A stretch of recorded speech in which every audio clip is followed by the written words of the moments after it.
Christmas കാലമെത്തുമ്പോൾ ലോകമെമ്പാടുമുള്ള ദശലക്ഷക്കണക്കിന് കുട്ടികൾ ചുവപ്പും വെള്ളയും വസ്ത്രം ധരിച്ച നരച്ച താടിയുള്ള ഒരു മനുഷ്യനെ കാത്തിരിക്കുന്നു. തണുപ്പ് നിറഞ്ഞ ഡിസംബർ രാത്രികളിൽ സഞ്ചി നിറയെ സമ്മാനങ്ങളുമായി ലോകമെമ്പാടും മാനുകൾ വലിക്കുന്ന വണ്ടിയിൽ വന്നെത്തുന്ന സാന്റാക്ലോസ് കുട്ടികൾക്ക് ഏറെ പ്രിയപ്പെട്ടവനാണ്.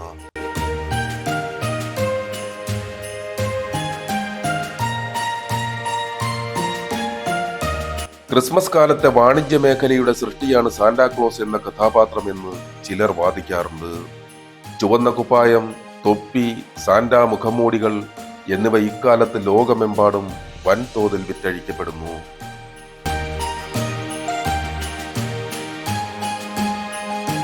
ക്രിസ്മസ് ഫാദർ, ക്രിസ്മസ് പാപ്പ, ക്രിസ്മസ് അപ്പൂപ്പൻ എന്നൊക്കെ വിളിക്കപ്പെടുന്ന സാന്റാക്ലോസിന് ക്രിസ്മസുമായുള്ള ബന്ധം എന്താണ്?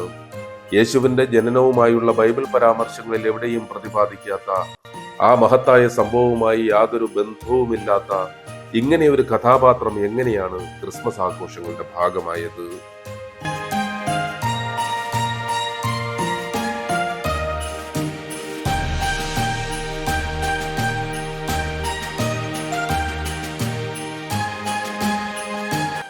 ആയിരത്തി 1823 ക്ലെമൻസ് സീമൂർ എന്ന അമേരിക്കൻ എഴുത്തുകാരന്റെ രചനയിലെ കഥാപാത്രമായിരുന്നു സാന്റാക്ലോസ്. എന്നാൽ അതിനും നൂറ്റാണ്ടുകൾക്ക് മുമ്പ്, കൃത്യമായി പറഞ്ഞാൽ AD 3-4 നൂറ്റാണ്ടുകളിൽ തുർക്കിയിലെ തുറമുഖ പട്ടണമായ പതാറയിലെ ലിസിയയിൽ ജീവിച്ചിരുന്ന സെന്റ് നിക്കോളാസ് എന്ന വിശുദ്ധന്റെ ജീവചരിത്രവുമായി സാന്റാക്ലോസിന് ബന്ധമുണ്ടെന്ന് പറയപ്പെടുന്നു. സമ്പന്ന കുടുംബത്തിൽ ജനിച്ച നിക്കോളാസ് ചെറുപ്പം മുതൽ അടിയുറച്ച ക്രിസ്തീയ വിശ്വാസത്തിനും അതിന്റെ പ്രചാരത്തിനുമായി ശ്രദ്ധ പതിപ്പിച്ചിരുന്ന വ്യക്തിയായിരുന്നു. 19ാമത്തെ വയസ്സിൽ വൈദിക വേഷമണിഞ്ഞ അദ്ദേഹം പിന്നീട് പതാറയ്ക്ക് സമീപമുള്ള മിറയിൽ ബിഷപ്പായി ചുമതലയേറ്റു.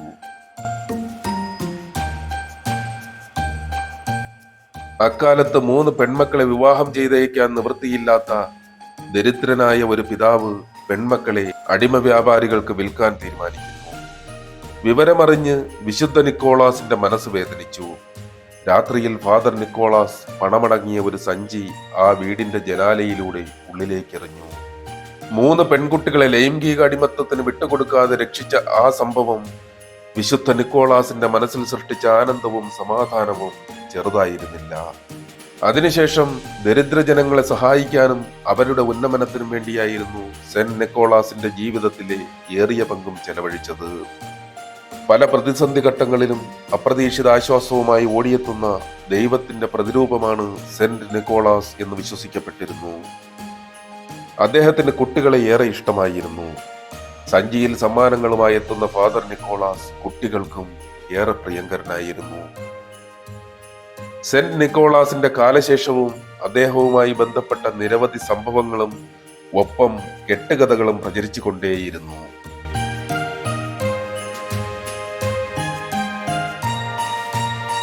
നൂറ്റാണ്ടുകൾക്ക് ശേഷം 1823 അമേരിക്കൻ എഴുത്തുകാരനായിരുന്ന ക്ലെമൻസ് സീമൂറിന്റെ നീണ്ട കവിതയിലൂടെ സെന്റ് നിക്കോളാസ് പുനർജനിക്കുകയായിരുന്നു.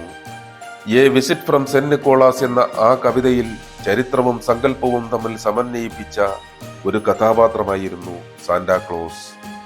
ക്രിസ്മസ് രാത്രികളിൽ കുട്ടികൾക്ക് സമ്മാനങ്ങളുമായി എത്തുന്ന, എല്ലാവർക്കുമൊപ്പം നൃത്തം ചെയ്ത് ഏവരെയും സന്തോഷിപ്പിക്കുന്ന ആ കഥാപാത്രത്തെ ലോകത്തെമ്പാടുമുള്ള ക്രിസ്തീയ വിശ്വാസികൾ ഹൃദയത്തിൽ സ്വീകരിക്കുകയായിരുന്നു. അങ്ങനെയാണ് സെന്റ് നിക്കോളാസ് സാന്റാക്ലോസ് എന്ന പേരിൽ ക്രിസ്മസ് ആഘോഷങ്ങളുടെ ഭാഗമാകുന്നത്.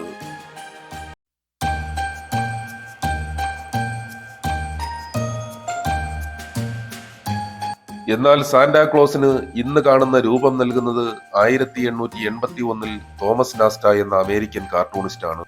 ചുവപ്പ് കുപ്പായവും തൊപ്പിയും അണിഞ്ഞ നരച്ച താടിയുള്ള സാന്റാക്ലോസ് രൂപം കുട്ടികളെയും മുതിർന്നവരെയും ഒരുപോലെ ആകർഷിച്ചു.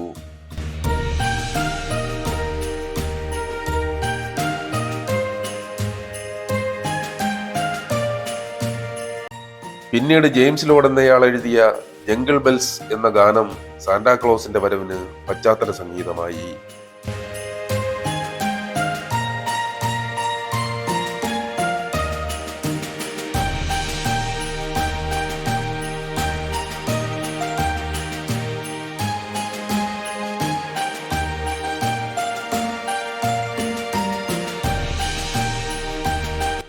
ഓണത്തിന് മഹാബലി എന്ന പോലെ പ്രാധാന്യമുള്ള കഥാപാത്രമാണ് ക്രിസ്മസിന് സാന്റാക്ലോസ്. ക്രിസ്മസ് ഫാദർ, ക്രിസ്മസ് പാപ്പ, ക്രിസ്മസ് അപ്പൂപ്പൻ എന്നിങ്ങനെ വിവിധ പേരുകളിലാണ് സാന്റാക്ലോസ് അറിയപ്പെടുന്നത്.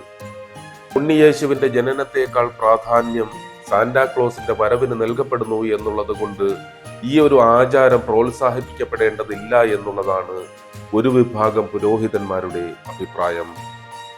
എന്നാൽ ഓരോ ദേശക്കാർക്കും ക്രിസ്മസ് എന്നാൽ സാന്റാക്ലോസ് കൂടിയാണ്. കുട്ടികൾ സാന്റാക്ലോസിന്റെ സമ്മാനങ്ങൾ സ്വപ്നം കണ്ടുറങ്ങുന്നു. വർഷങ്ങൾ എത്ര കഴിഞ്ഞാലും കുട്ടികളുടെ മനസ്സിൽ അതിനെ ചൊല്ലിയുണ്ടാകുന്ന കൗതുകം അവസാനിക്കുന്നില്ല.